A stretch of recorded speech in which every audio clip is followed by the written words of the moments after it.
Selamat datang di channel Lentera Iman Kristen. Kita ada dalam program Anda Bertanya, Teolog Menjawab. Sudah hadir bersama-sama dengan kita Lentera Injil. Shalom. Shalom. Puji Tuhan, apa kabar Pak Lentera Injil? Ya, puji Tuhan, saya pada hari ini bisa menyapa saudaraku Ferdi Mangaribet dan juga semua subscriber di channel Lentera Iman Kristen, tentu saja karena anugerah berkat Tuhan Yesus Kristus. Amin. Ya. Bagaimana kabarnya Pak Ferdi Mangaribet? Puji Tuhan, luar biasa, sampai malam hari ini tetap baik. Puji Tuhan, Pak. Puji Tuhan, ya. Ya, kita akan membahas materi apa kali ini, Pak?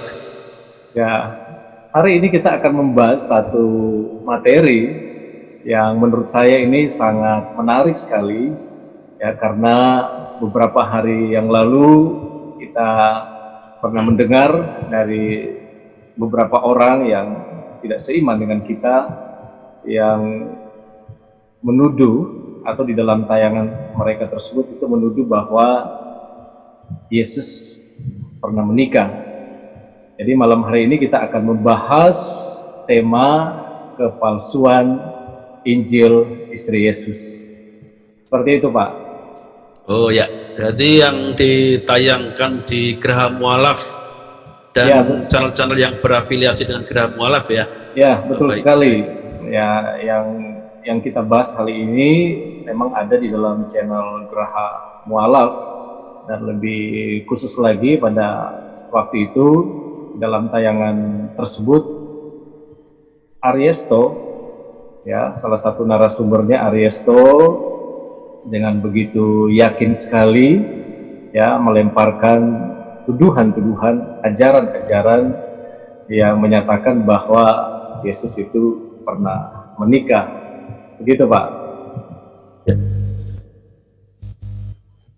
Sebenarnya secara prinsip untuk teologi Kristen, Yesus itu menikah atau tidak menikah itu tidak mempengaruhi teologi Kristen ya. Jadi kita orang Kristen, kita perlu tahu ya, kita sebagai orang Kristen itu menolak apa yang mereka katakan bahwa Yesus menikah itu bukan karena masalah teologis, tetapi ini masalah kebenaran, ya, masalah tentang fakta-fakta sejarah dan realita. Ya, tentu saja mengenai pernikahan itu adalah baik, suci, kudus, karena Tuhan sendiri yang melegalisasi pernikahan, sehingga Yesus ketika menjadi manusia, kalau toh harus menikah pun nggak masalah, nggak mempengaruhi teologi Kristen kita.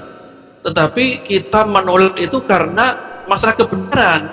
Ya, masalahnya adalah data sejarahnya itu kacau. Ya, apakah ada bukti-bukti sejarah yang bisa kita pegang? Dan ternyata memang tidak ada data-data sejarah, ucapan-ucapan para rasul maupun sejarah-sejarah purba, baik sejarah di dalam Kristen maupun sejarah yang ditulis oleh orang-orang non-Kristen di luar Kristen pun juga nggak ada yang seperti itu. Itu Pak Ferdi. Ya, benar sekali apa yang disampaikan oleh Lentera Injil. Yang kita bahas malam hari ini adalah masalah kebenaran, ya, karena saya juga meyakini bahwa menikah atau tidak menikah tidak mempengaruhi teologi Kristen, tapi karena hal ini tidak sesuai dengan kebenaran, maka kita perlu membahas hal itu. Baiklah, saya akan tampilkan pernyataan-pernyataan dari Saudara Ariesto, dan saya persilakan Lentera Injil untuk langsung menanggapinya. Dan yang menarik ini adalah sosok Yesus Kristus. Apakah dia menikah atau tidak? Berdasarkan petunjuk-petunjuk yang saya peroleh, baik secara data, ayat-ayat Bible, dan beberapa rekomendasi ayat-ayat papirus atau naskah-naskah kuno, maka tidak terbantahkan lagi Yesus Kristus atau Yesus Kristus terbukti menikah. Ya Pak Ferdi, menurut saya kalau mengenai di dalam Quran umat Islam, ya Saudara Aristo atau Yonatananda yang mengatakan bahwa semua nabi itu menikah, itu adalah haknya mereka, itu ajarannya mereka, ya, yang mereka yakini itu terserah ya, kita nggak membahas tentang bagaimana Quran mereka, tetapi yang jelas kita di sini meyakini ya, dan ada bukti juga ya bahwa itulah Injil palsu. Apa yang dia tampilkan itu jelas adalah Injil palsu, dan Aristo sangat terlihat dia tidak menguasai sebenarnya apa yang dia perkatakan. Ya, dia tidak mengerti data-data perkembangan dari pembahasan-pembahasan itu. Dan kita perlu tahu bahwa yang digunakan Aristo ini adalah kajian tahun 2012 dari Karen King, sementara yang dia katakan itu adalah Barbara Thiering, itulah bukunya yang terbit tahun 1992. Jadi itu sangat lama sekali. Namun saya mau katakan begini, jika saya memakai jam lalu saya tidak tahu ini palsu atau tidak, lalu ketika saya datang ke toko jam, ternyata jam yang saya yakini asli itu sama dengan barang imitasi. Sama dengan barang imitasi. Jadi kira-kira keyakinan saya itu yang benar atau keyakinan saya yang salah gitu. Justru kalau kita melihat yang saya miliki itu sama dengan barang palsu, tentunya kita malah akan malu loh. Ya, kok yang saya yakini asli ternyata sama dengan barang palsu, kira-kira gitu. Nah, silahkan ya Pak Ferdi terjemahkan diri maksud saya apa, dan juga para penonton ya, pemirsa channel ini yang menyaksikan ini, kalau kitab suci yang diyakini itu sama dengan kitab palsu, artinya apa? Ya silahkan diterjemahkan sendiri, begitu kan? Begitu Pak Ferdi. Ya, saya mengerti, saya bisa menangkapnya. Ya. Tapi di dalam tayangan tersebut beliau juga memberikan bukti berdasarkan teks papirus atau dari naskah kuno. Itu menurut beliau jelas sekali tertulis di situ bahwa Yesus itu menikah. Ya, ini saya tampilkan pernyataan beliau dalam channel YouTube tersebut. Sebuah naskah kuno yang berusia 1500 tahun menyatakan bahwa Yesus menikah dengan wanita bernama Maria Magdalena dan memiliki anak. Naskah kuno ini kita bisa temukan dan sekarang masih berada di perpustakaan Inggris. Ya. Naskah kuno yang disebut Last Gospel telah diterjemahkan dari bahasa aslinya, yakni bahasa Arab. Menurut Sunday Times, ada pernyataan yang sangat mengejutkan, ya, bahwa di dalam naskah itu tertulis Yesus Kristus menikah dan memiliki seorang anak. Dari apa yang disampaikan Aristo ini sangat jelas bahwa Aristo itu bingung dengan apa yang dia omongkan. Kenapa? Yang pertama, dia mengatakan bahwa teks itu adalah kajian dari Barbara Thiering dari Dead Sea Scroll. Ya, kemudian dia mengatakan lagi bahwa itu adalah Lost Gospel. Lost Gospel itu adalah buatan dari Simca Jacobovici. Ya. Lalu dia mengatakan lagi bahwa itulah Injil istri Yesus. Padahal itu semua teks yang berbeda. Barbara Thiering menggunakan kajian teks yang berbeda. Lalu Lost Gospel dari Simca Jacobovici juga teksnya berbeda. Lalu yang dia tampilkan sendiri itu teks yang dia kaji oleh Profesor Karen King yang beda lagi. Dan semua kajian-kajian yang berbeda, tetapi dia campur adukkan satu teks ini seakan-akan dikaji oleh 3 orang itu. Tapi saya mau sampaikan bahwa pertama tentang Barbara Thiering. Barbara Thiering ya, Barbara Tiring itu bukunya Jesus and the Man, itu terbitnya sekitar tahun 90-an, 92 kalau nggak salah. Jadi sudah sangat lama sekali ya buku Barbara Tiring ini. Dan yang dia gunakan Dead Sea Scroll untuk membuat teorinya itu. Barbara Tiring menggunakan Dead Sea Scroll, sementara tulisan Dead Sea Scroll itu yang digunakan itu sebelum Yesus ada. Bisa dibayangkan ya, kisah itu, kisah yang dia baca itu kisah yang Yesus belum lahir, tetapi dialamatkan kepada Yesus yang katanya menikah ya, lalu kemudian Yesus itu meninggalkan.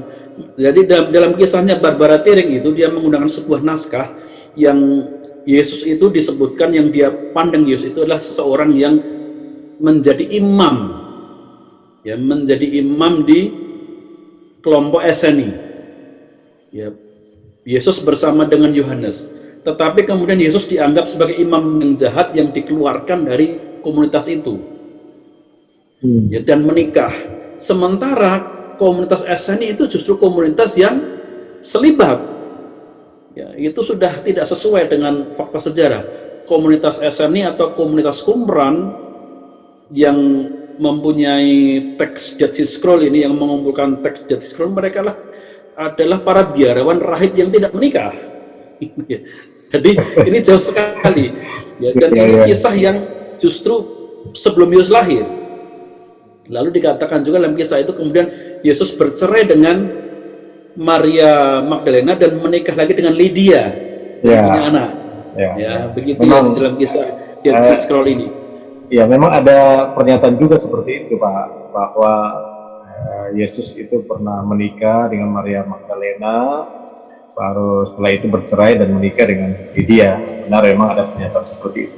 Dan bukti-bukti itu sebenarnya bukti-bukti yang tidak benar ya. Iya.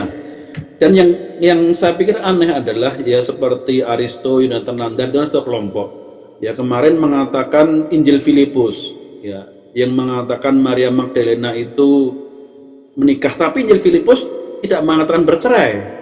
Sementara menurut Barbara Tiring ini bercerai, lalu dia percaya yang Tiring atau yang Filipus yang dia pakai ya, karena dua-duanya mengisahkan ada kemiripan tapi tidak berbeda, kemudian bercerai dan menikah lagi dan punya anak. Lalu dalam kisah itu juga pertama adalah Barbara Tiring mengatakan Yesus mati di Roma, tidak diangkat ke surga. Jadi saya mau katakan kalau Aristo, Yonatan Nandar percaya Barbara Tiring ini, tinggalkan Quran. Karena berarti Quranmu ya, Qurannya Yonatan Nandar itu, kalau Yonatan Nandar dan Aristo percaya dengan Barbara Tiring, berarti dia tidak boleh percaya Al-Quran. Karena Al-Quran mengatakan bahwa Isa itu diangkat ke surga. Ya, tidak mati. Sementara di dalam Barbara Tiring ini mengatakan bahwa Yesus mati di daerah Romawi, tidak diangkat ke surga.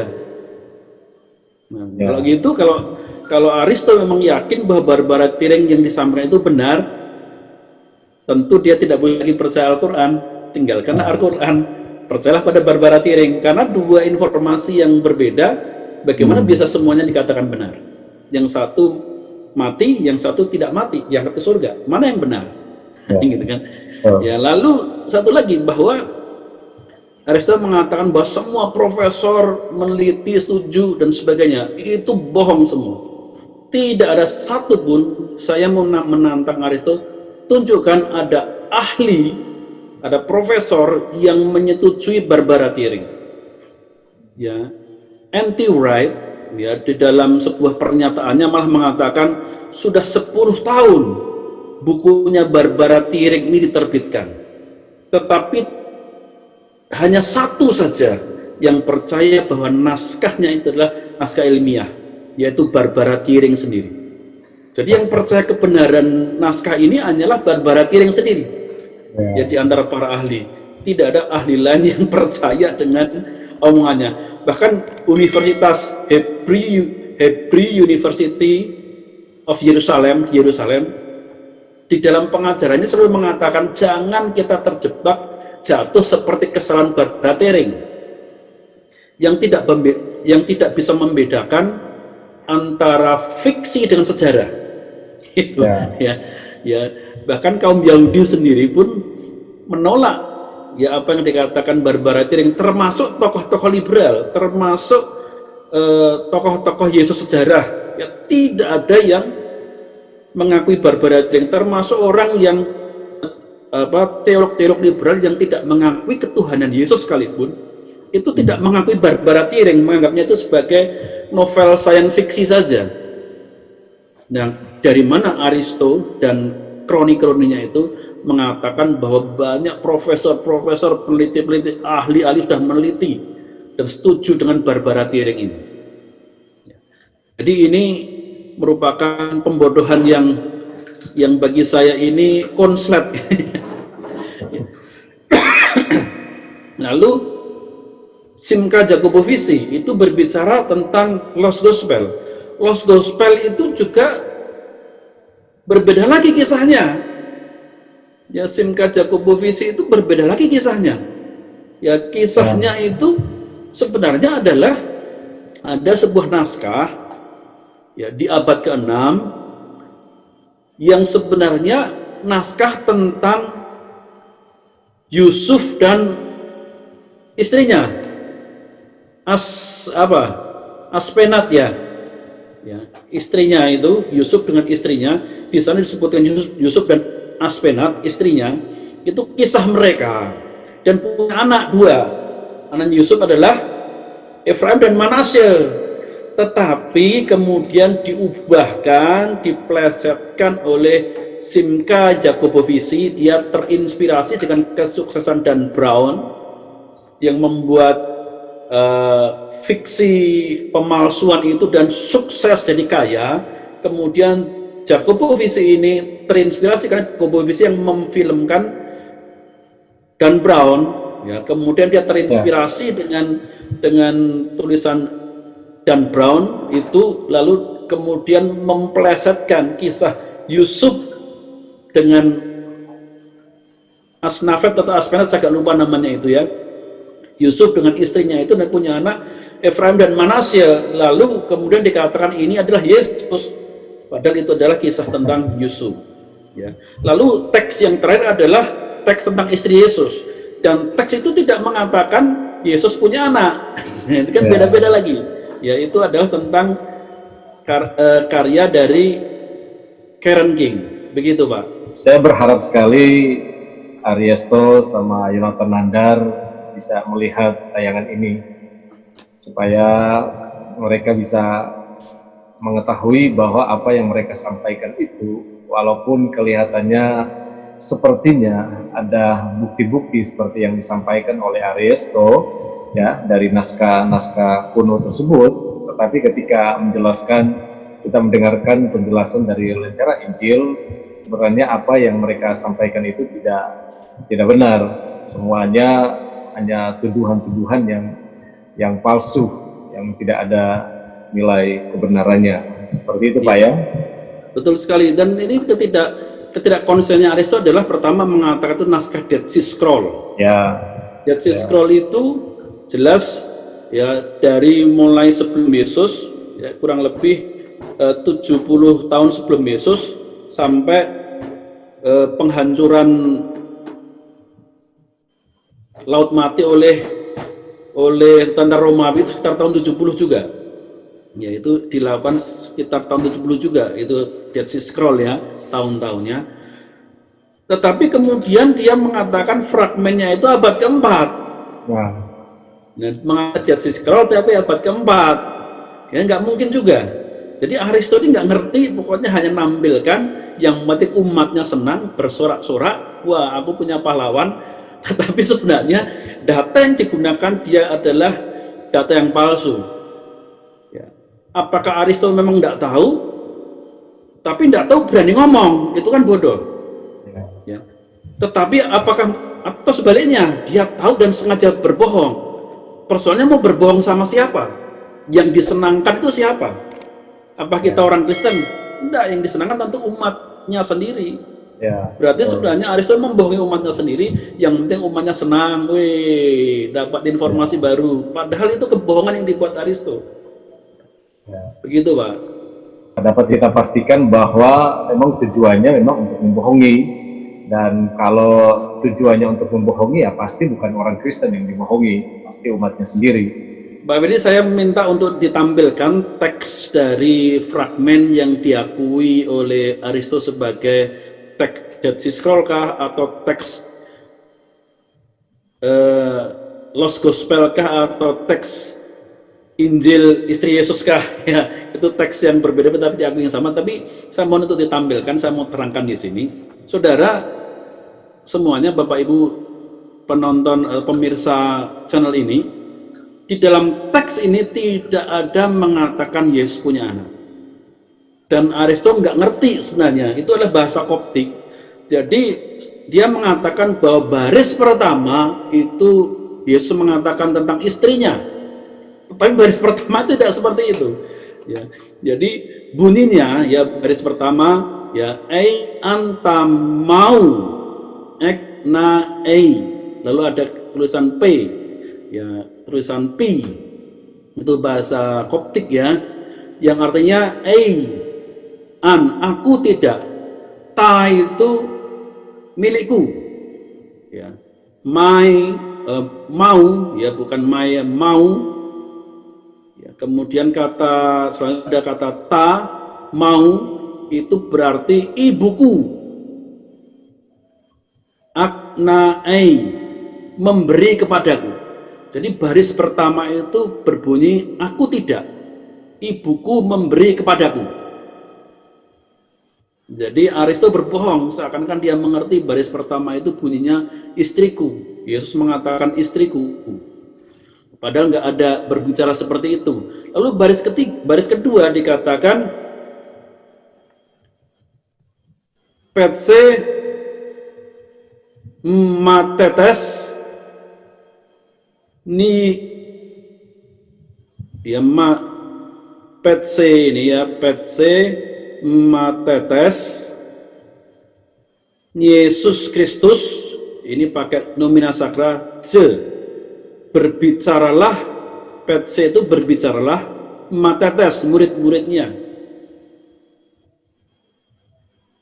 Yesus Kristus kepada Yesus je ini. Lalu baru baris yang ketiga yang dituliskan arna, melepaskan, Maria sa mbof, ya, melepaskan, Maria dia layak dari kamu, Maria lebih layak dari kamu. Lalu baru baris yang keempat yang dikatakan, ya, petse Yesus nau tahime, yang berarti Yesus berkata kepada mereka istriku. Dan tahime itu salah, dia salah tulis ya, harusnya tasime, tapi ada satu huruf yang hilang, ya huruf S yang hilang, harusnya tasime itu istriku, tapi disitu tulis tahime, itu kesalahan tulis. Jadi Aristo berbohong, ya Aristo berbohong bahwa huruf yang pertama itu berkata tentang Yesus mengakui istrinya. Inilah istriku, seperti Aristo katakan, itu berbohong. Jadi tidak ada. Ya huruf pertama itu mengatakan ibuku memberi kepadaku. Baru ayat baris yang ketiga baru dikatakan Maria. Lalu baris keempat baru Yesus mengatakan patse Yesus nau tahime. Yesus berkata kepada mereka, pada murid-muridnya, istriku. Kemudian terputus. Nah, saudara dikasih Tuhan, ini menunjukkan bahwa Aristo tuh nggak ngerti teks itu, ya nggak ada apa yang dikatakan itu. Nah, saya mau kaji teks itu, ya faktanya naskah ini menurut Karen King, ya Karen King. Jadi penelitinya bukan Barbara Thiering seperti yang dikatakan oleh Aristo. Aristo nggak tahu itu teks apa, tetapi teks Injil Istri Yesus itu adalah kajian dari Profesor Karen King, dan yang memberi nama Injil Istri Yesus juga Profesor Karen King sendiri. Tidak ada tulisannya bahwa itu Injil Istri Yesus Kristus. Jadi sengaja dibuat oleh Profesor Karen King untuk membuat dunia itu heboh karena pikirnya itu penemuan yang baru. Awalnya ketika diteliti dengan karbon itu abad keempat. Kemudian diulang lagi penelitian dengan dibersihkan dari kotoran-kotoran karena banyak debu-debu masa lalu, dibersihkan khusus ketemu dengan papirusnya saja. Ternyata papirusnya itu bukan papirus abad keempat, tetapi papirus abad ke-8. Ya, papirus abad ke-8 bukan abad ke-4, jadi bedanya 400 tahun.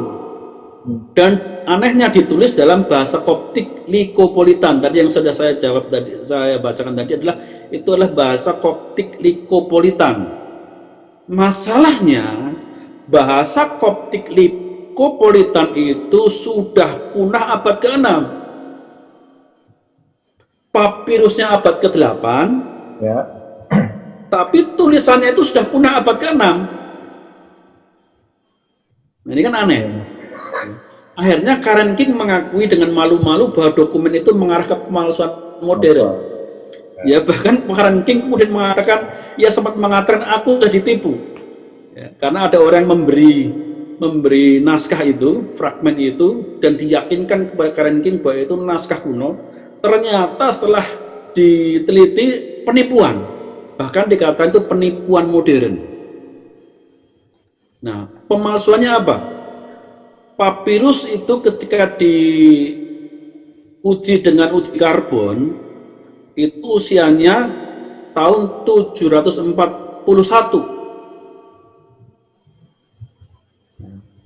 Tahun 741. Lalu tinta yang digunakan itu abad 8 sampai 10.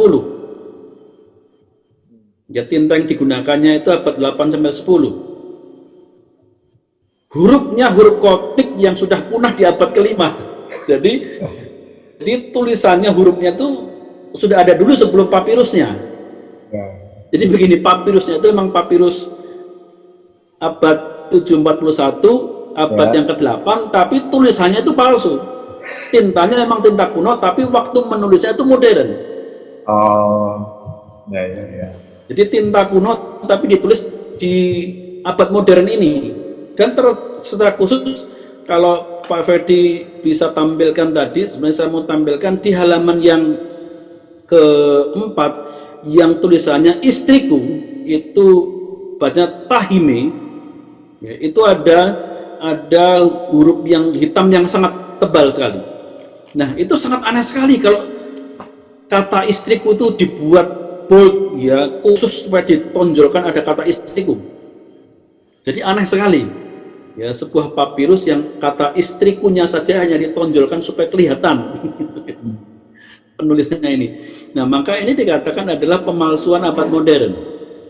Lalu ternyata ketemu bahwa papirus itu adalah pemalsuan dari Injil Thomas. Bukan Injil Thomas yang kuno, tetapi Injil Thomas yang diterbitkan tahun 1997 di dalam Interlinear Groundlin. Ya, Groundlin menerbitkan Interlinear Injil Gnostik Thomas tahun 1997. Ya. Nah, kata-kata istriku di Injil Thomas itu nggak ada. Kata-kata semua persis. Ya, kata-kata semua persis seperti Injil Thomas, tapi nggak ada kata istriku. Hanya kemudian disisipi kata istriku. Lalu kata Maria juga tidak ada di Injil Thomas itu. Huruf-hurufnya sama persis dengan Injil Thomas, tetapi kemudian di antara kalimat itu disisipi kata Maria. Itu baris yang ketiga. Ya, baris yang ketiga disisipi kata Maria. Lalu baris yang keempat disisipi kata istriku. Sehingga kemudian, ya, Profesor Karen King sendiri mengatakan bahwa dia ditipu. Nah, kalau penelitinya sendiri mengatakan bahwa yang ditelitinya itu adalah teks yang palsu dan dia tertipu, Masa Aristo mengatakan itu asli? Apa artinya? Masa Aristo mengatakan itu asli, sementara penelitinya sendiri mengatakan itu palsu. Ya, bisa di browsing. Sebenarnya kalau Aristo tidak terburu-buru, dia mau browsing, mau baca, ya, di internet itu semua ada. Supaya kelihatan keren aja kali Pak. Supaya kelihatan keren, ada buktinya. Tapi jadinya dia dipermalukan dengan begini. Ya, Aristo dan Jonathan Nandar, karena Jonathan Nandar juga menerbitkan. Jonathan Nandar di dalam channel juga menggunakan teks ini juga. Kalau mereka malu Pak. Iya, harusnya malu. Iya. Iya, begitu Pak Ferdi yang bisa saya terangkan tentang teks ini ya. Saya mau menerangkan tentang fragmen ini adalah fragmen palsu yang diakui kepalsuannya oleh penelitinya sendiri. Ya, penelitinya sendiri mengakui bahwa itu palsu. Iya, betul begitu. Bukti pertama yang disampaikan oleh Aristo terbantahkan oleh dialog kita malam hari ini. Ya, karena Aristo mengatakan Yesus itu menikah berdasarkan bukti papirus dan teks atau naskah kuno. Tapi puji Tuhan malam hari ini semua terbantahkan. Mudah-mudahan mereka bisa mendengar tayangan ini dan ya mengakuilah mereka itu salah, keliru. Ya, bagaimana dengan pernyataan Aristo sendiri, karena dia mengatakan bahwa bukti Yesus itu menikah bukan hanya ada di dalam teks kuno atau di papirus tersebut, tetapi di kitab Alkitab itu sendiri menyatakan bahwa Yesus itu menikah. Beliau mengutip pernyataan di dalam Wahyu pasal 19 ayat yang ke-7. Data-data yang tertulis di dalam kitab Bible. Kita mulai dari Wahyu pasal 19 ayat 7. Berbunyi ayat, marilah kita bersukacita dan bersorak-sorai dan memuliakan Dia karena hari perkawinan anak domba Al-Masih telah tiba dan pengantinnya telah siap sedia. Menurut catatan ayat Wahyu pasal 19 ayat 7. Ya. Anak domba adalah terjemahan dari kata lam yang juga berarti Christ, garis miring Al-Masih. Kita bisa lihat sumbernya di http /bible.org/strong.php ya 721. Lihat juga kata dia dan pengantinnya yang memakai huruf kapital yang berarti subjek tersebut tidak terbantahkan bahwa itu merujuk kepada Yesus Christ atau Yesus Kristus. Bagaimana tanggapan Lentera Injil dari pernyataan Aristo tersebut? Ya, kalau kita melihat konteksnya ya di Wahyu pasal 19 ayat yang ke-7 ya ayat ke-6 ya. Mulai ayat ke-6 itu ya tentang perjamuan kawin anak domba. Pertama saya mau katakan bahwa kitab Wahyu itu ditulis sekitar tahun 90 Masehi. Ya, jadi jelas saja ini Yesus sudah tidak ada. Ya. Sudah naik ke surga. Ya. Yesus sudah naik ke surga. Nah, sehingga perjamuan kawin ini berbicara adalah perjamuan di surga. Dan ini konteksnya adalah ketika akhir zaman, di mana ketika Dajjal, ya dalam bahasanya Aristo, Dajjal itu sudah dikalahkan, kemudian terjadilah perjamuan kawin anak domba, ya anak domba dengan mempelainya. Siapa mempelainya? Itu adalah kisah metafora, karena ada kitab nubuatan, ya kitab Wahyu itu kitab nubuatan, maka bersifatnya metafora atau perumpamaan, ya sifatnya metafora, di mana Yesus ya dalam perjamuan mempelainya itu siapa? Mempelainya adalah gereja. Ya, gereja kita orang-orang percaya ini yang menjadi gereja, satu gereja, itulah mempelainya, metafora tentang persekutuan antara kita orang percaya dengan Kristus yang terjadi setelah zaman akhir, ya, zaman akhir atau setelah sang antikris dikalahkan. Gitu, kalau kita baca itu kan setelah kejatuhan Babel. Babel lah kekuasaannya antikris, ya. Setelah kejatuhannya Babel, kemudian terjadilah pesta persekutuan gereja dengan Kristus. Setelah itu Yerusalem baru turun dari surga. Itu berbicara akhir zaman, ya, bukan berbicara pernikahan Yesus besok, dan ini sifatnya metafora, ya, bukan realita yang nyata, ya, begitu. Ya. Bagaimana tanggapan Bapak mengenai pernyataan Ariesto yang juga mengutip kitab Injil, ya, Injil Matius, Injil Markus pasal 14 ayat yang ketiga, dan Injil Lukas pasal yang ke-7 ayat 37 dan 38. Markus pasal 14 ayat yang ketiga, ya. Markus pasal 14 ayat yang ketiga, ya. Dalam ayat itu berbunyi, datanglah seorang perempuan membawa suatu buli-buli pualam berisi minyak nawastu murni yang mahal harganya. Setelah dipecahkan leher buli-buli itu, dicurahkannya minyak itu ke atas kepala Yesus. Markus pasal 14 ayat yang ketiga, ya. Nah, berdasarkan adat istiadat orang-orang Yahudi, dan adat istiadat itu masih berlaku sampai dengan saat ini. Dari 2000 tahun yang lalu hingga sampai sekarang ini, adat istiadat orang-orang Yahudi itu masih berlaku. Seorang wanita yang bukan muhrim, yang bukan sah menjadi istrinya, maka diharamkan dia bersentuhan tubuh kulit dengan seorang laki-laki. Apabila hal itu dilanggar, maka hukuman bagi orang-orang Yahudi itu bukan sesuatu yang sepele. Hukumannya, taruhannya adalah dibunuh. Gitu. Jadi di sini membuktikan bahwa kedekatan Yesus dengan Maria Magdalena ini adalah membuktikan bahwa mereka akrab. Maka di sini membuktikan bahwa mereka adalah sepasang suami istri. Ya, ini Aristo menyamakan tradisi zaman Yesus dengan tradisi setelah era kekhalifahan Muhammad yang melarang pria yang bukan muhrimnya bersentuhan.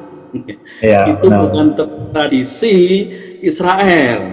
Si Aristo menggunakan Yesus diurapi, ya, pengurapan di rumah Simon si Kusta. Jadi jelas sekali pelaksanaan di rumah Simon di Kusta. Yesus sedang bertamu di sana. Ya, Yesus sedang bertamu di sana. Kemudian minyak, ada seorang perempuan, ya, di dalam tafsiran itu dikatakan bahwa perempuan itu Maria Magdalena. Ya, itu tafsirannya, tapi ini tidak dijelaskan siapa perempuan itu. Ya, kemudian membawa buli-buli pualam berisi minyak nawastu murni yang mahal harganya. Setelah dipecahkannya leher buli-buli itu, dicurahkannya minyak itu ke atas kepala Yesus. Nah, sebenarnya minyak narwastu itu adalah salah satu bahan untuk minyak urapan. Ya, narwastu itu salah satu bahan minyak urapan. Memang minyak narwastu juga dipakai oleh orang-orang yang menikah. Tapi pencurahannya itu, ya, minyak itu tidak dilakukan oleh mempelai laki-laki kepada mempelai perempuan atau mempelai perempuan kepada mempelai laki-laki. Justru pencurahan minyak ini dilakukan sebelum pesta pernikahan. Di kamar sambil sebelum diriasi, ya, kalau dicurahkan supaya wangi. Masa waktu pernikahan mau basah-basahan gitu dengan minyak? Kan itu tidak mungkin, ya. Jadi kalau pesta pernikahan itu minyak itu sebenarnya yang dikasih minyak yang banyak pihak wanitanya, ya minyak narwastu itu. Ya. Minyak narwastu itu hanya saya sudah pernah ya merasakan aromanya minyak narwastu yang asli. Itu hanya tes saja itu 20 jam nempel di kulit itu nggak hilang-hilang aromanya, wanginya yang asli itu ya. Memang minyak yang mahal dan itu sebenarnya bagian dari minyak urapan. Ya minyak urapan itu juga mengandung minyak narwastu. Nah, di dalam pernikahan sebelum acara pernikahan lah minyak narwastu itu dicurahkan, ya dipecahkan. Ya, sebenarnya buli-buli minyak walam ini biasanya disimpan oleh keluarga wanita untuk mengurapi wanitanya, bukan sang pria. Jadi yang diberikan minyak narwastu itu terutama sang wanitanya untuk menyambut kedatangan mempelai pria. Jadi di dalam kamar sebelum dihias dikasih minyak yang wangi, didandani yang cantik-cantik. Setelah minyaknya kering, tapi aromanya masih, ya aromanya masih. Lalu barulah menemui dalam pesta pernikahan. Ya, tidak akan diizinkan, ya tidak. Jadi sebelum pernikahan terjadi, biasanya pihak pria dan wanita tidak boleh ketemu, sang pria dan wanita. Oleh sebab itu kalau pernikahan tidak mungkin sang wanitanya itu kemudian datang dan mencurahkan minyak kepada prianya, itu tidak mungkin. Ya itu tidak mungkin, itu malah bukan pesta pernikahan seperti itu. Ya justru ini menunjukkan pengurapan. Ya, Yesus mengatakan apa di sini? Itu pengurapan, meminyaki tubuhku sebagai persiapan untuk penguburan. Dan memang orang yang meninggal dikuburkan itu dikasih rempah-rempah juga dan dikasih minyak narwastu supaya mayatnya itu, tubuh yang sudah mati itu tidak berbau busuk. Begitu Pak Ferdi. Jadi ini berbicara pengurapan, bukan berbicara pemberian wangi-wangi untuk pernikahan. Karena sebelum pernikahan itu terjadi, ketika dikasih wangi-wangi itu, justru pihak wanita dan pihak pria nggak boleh bertemu ini. Maka tidak mungkin pihak wanitanya yang memecahkan minyak kepada pihak prianya. Ya. Begitu, Memang, Pak Ferdi. Memang orang kalau tidak mengetahui teks dan konteksnya pasti seperti itu memang penjelasannya. Tapi dia memang dia penekanannya kalau saya lihat hanya kepada seorang perempuan dan seorang laki-laki yang bukan mukrim bersentuhan. Jadi kalau saya lihat videonya penekanannya hanya di situ saja, dan dia menyatakan bahwa tradisi Yahudi bahwa orang yang belum menikah tidak boleh bersentuhan. Nah, kalau wanita ini berani bersentuhan dengan Yesus itu di depan umum, maka itu membuktikan bahwa dia, wanita tersebut adalah istri Yesus Kristus. Begitu menurut Ariosto. Ya, faktanya adalah berkali-kali Yesus dijamah oleh perempuan, ya, seorang wanita yang sakit pendarahan menjamah jubahnya. Ya, faktanya seringkali terjadi seperti itu. Bahkan orang-orang wanita yang sakit, ya, ada juga wanita yang sakit dijamah, disembuhkan. Ya, itu fakta di dalam Injil. Jadi kenapa Aristo berpikir seperti itu? Sebenarnya karena itu pola pikirnya sendiri.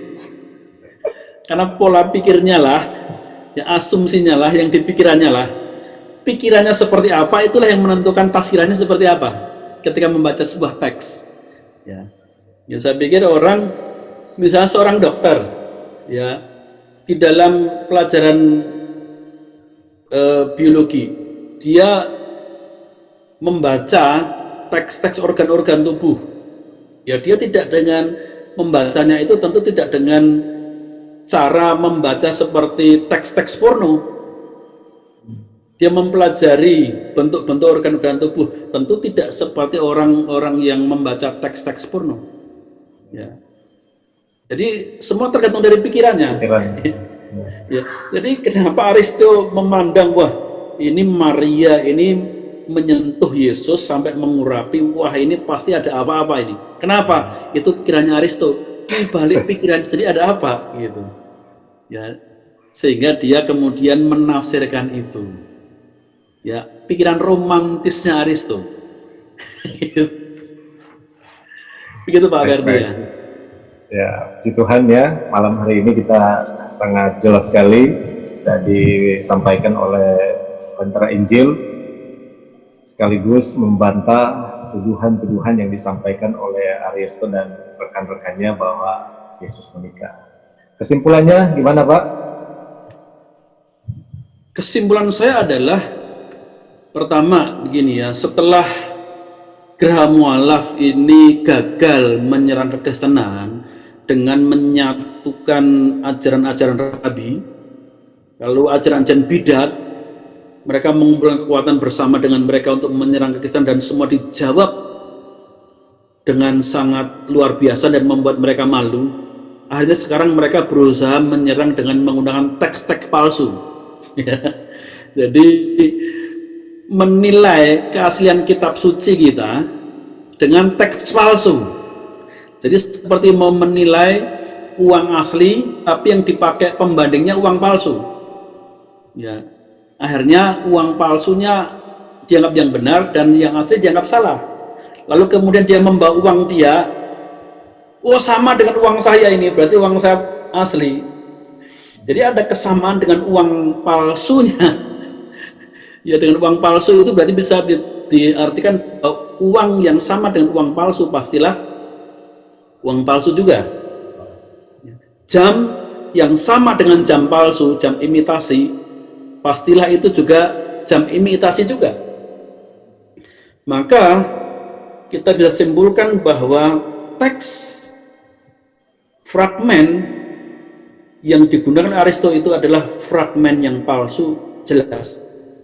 Dan apalagi Aristo juga sangat tidak menguasai ya materi, dia tidak ngerti teks itu apa, dibahas oleh siapa, apa bunyinya, hanya ikut-ikutan saja, sehingga comot yang dari Barbara Thiering, comot yang dari Jacopo Visi, comot dan dari Karen Kingsa, karena itu semua adalah teorinya Barbara Thiering, padahal itulah teori yang berbeda. Apalagi dengan sangat cerobohnya dia mengatakan inilah Dead Sea Scroll yang diteliti oleh Barbara Thiering. Dan saya mau katakan bahwa Barbara Thiering itu bukan peneliti Dead Sea Scroll, karena dia tinggal di Australia dan dia tidak pernah ikut dalam penelitian Dead Sea Scroll di Palestina atau Israel.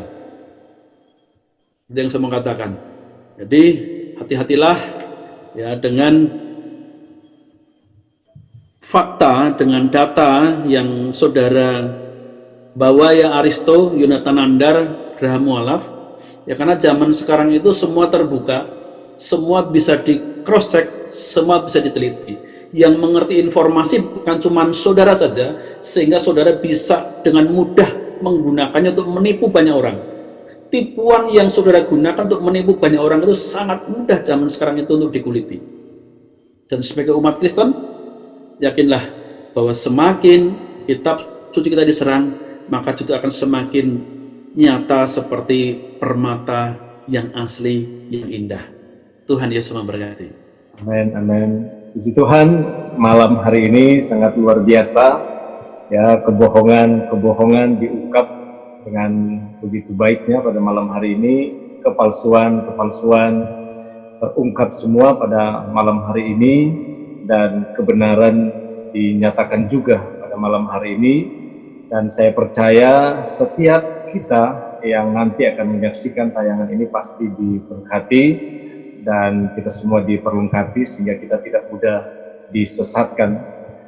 Bagi saudara-saudara yang menyaksikan tayangan ini, yang mungkin ada pertanyaan-pertanyaan atau mungkin ada penjelasan-penjelasan yang masih saudara anggap kurang jelas, silakan menuliskannya di kolom komentar. Dan nanti di dalam sesi-sesi berikutnya kami akan berusaha untuk menjelaskannya Dan jika ada usulan-usulan dari saudara-saudara sekalian tentang topik-topik apa yang menarik untuk dibahas, dan dalam channel ini kami akan berusaha untuk membahasnya semuanya dengan tujuan supaya kebenaran diungkapkan, kepalsuan dibongkar, dan nama Tuhan dipuji dan dipermuliakan. Sampai kita jumpa lagi di waktu yang akan datang dengan tema-tema yang menarik bersama dengan Lentera Injil, dan saya percaya sekali lagi berkat-berkat Tuhan menjadi bagian kita semua. Puji Tuhan, Tuhan Yesus memberkati kita semua. Shalom, shalom. Shalom, Tuhan berkati.